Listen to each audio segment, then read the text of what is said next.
You got the touch. You got the power. Yeah. So this is, without a doubt, the nerdiest shirt I own. It was one of the ones that I dug out of my closet in the process of my cleaning. Let me do this before I forget. This is the vlog for February 8th. I thought it was the 9th for some reason. Today is February 8th, 2019. And it started snowing again. It started snowing right when it was forecast to, right about 1 o'clock. I helped my dad out today a little bit because he got a generator and he managed to get it into his truck, and he got ramps so that he could unload it onto the driveway. And by a stroke of luck, fate, or a divine force looking down on us, he managed to back the truck up just so that the two ramp slats that he got fit into rivets, not rivets. Basically, the driveway is three very, very large slabs of concrete divided by little wooden slats, and the slats are sort of receded into the ground compared to the rest of the concrete. And my dad made it so that, and he didn't intend to do this, it was just luck, that the ramps managed to go into those little divots and basically prop themselves so that they would take basically any amount of weight that the metal could handle without bending. And it was enough to get this generator off the bed of the truck and onto the ground, and that was that.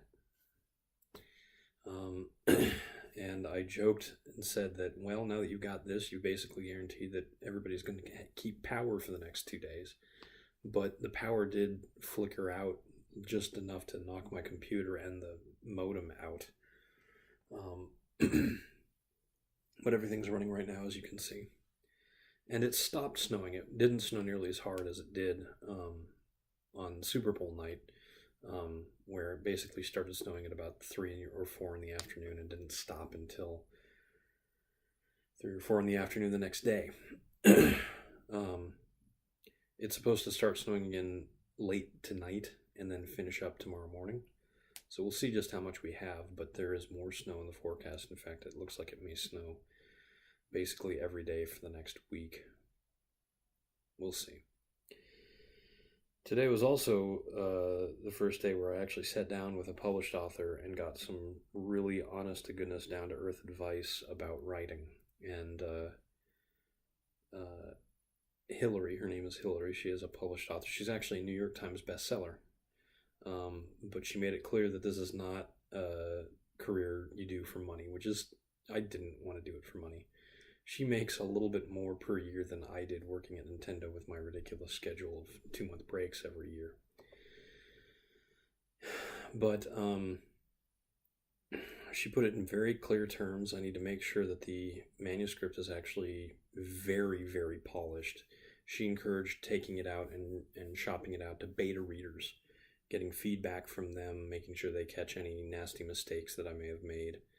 And then I need to start querying for a literary agent. She confirmed that literary agents are still very much a thing, and they're how any real professional writer gets anything done in this day and age.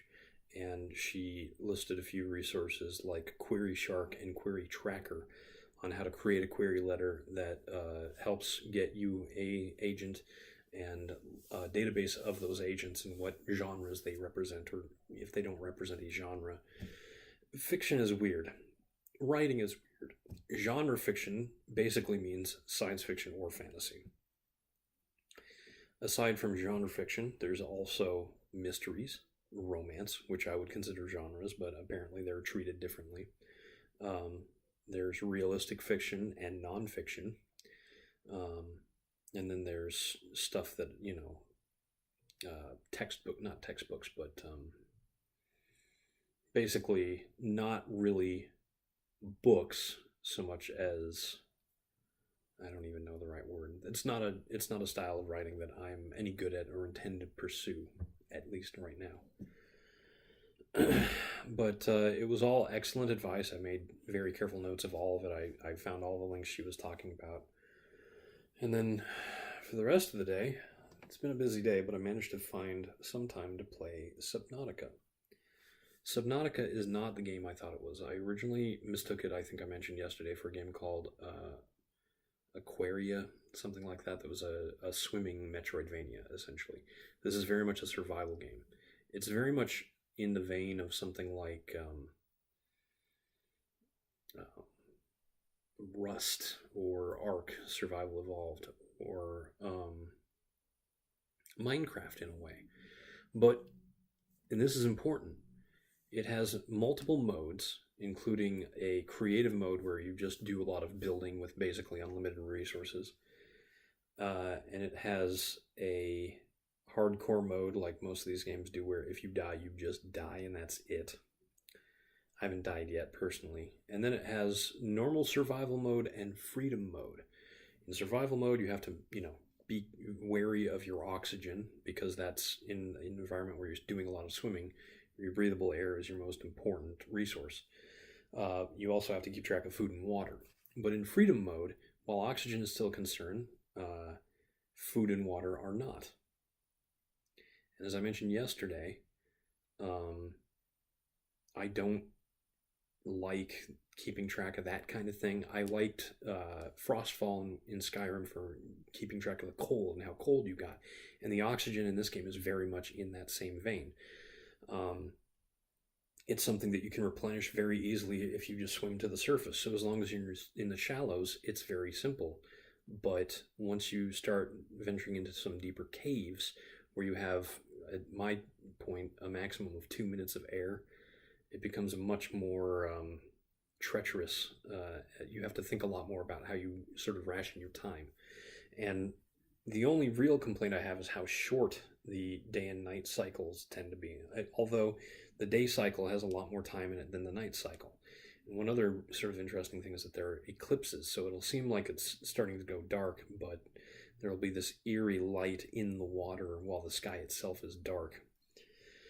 And at first I thought that I was sort of I don't want to get too much into the story, and that's one of the big things about this game that really shines and really sells it. There feels like a story. I don't know if it's a real story. You're mostly getting information from a computerized voice, but you also find SOS calls from people who are trying to survive like you, and you can go check out their areas. So far, they've all been abandoned and no sign of bodies or anything else what happened to them.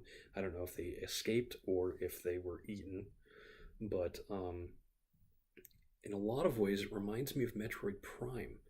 The music, the art style, the host of alien creatures. The only thing really missing is the fact that I'm not just running around blasting everything in sight, and I'm swimming around and having to conserve air. But it just works. It works really well. And it's funny that I initially lamented that it wasn't a Metroidvania, and now I'm likening it to a Metroid game that I really enjoy. And I enjoy it so much that I got up early to play it, and I really, now that I've spent all day doing other stuff and being semi-responsible at least, I want to go back and start playing it again until I go to sleep. So, I'm Eric Spornitz, and tomorrow will be better.